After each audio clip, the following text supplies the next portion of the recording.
In this video, I'll show you how to replace your Canon ink cartridge 275. It's the black color.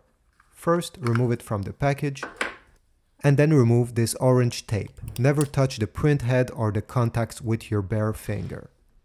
Make sure your Canon printer is turned on, then lower this first plastic door, lower the second door, and some of them have a third door. Just stick your finger, push down, and the printer will present to you all the ink cartridges that were inside. The 275 black cartridge is on the right side. Just lower this blue retainer and you'll be able to slide out the old cartridge. You can remove it.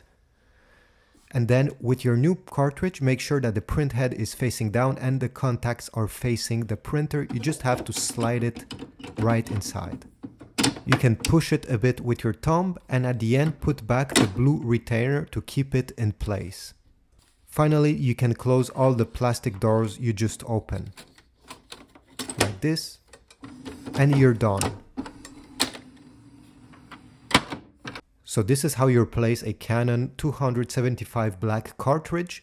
Check the links in the description if you want to order from Amazon. It supports my channel. It makes me very happy. If not, just leave a comment and a thumbs up, and I will see you in the next one.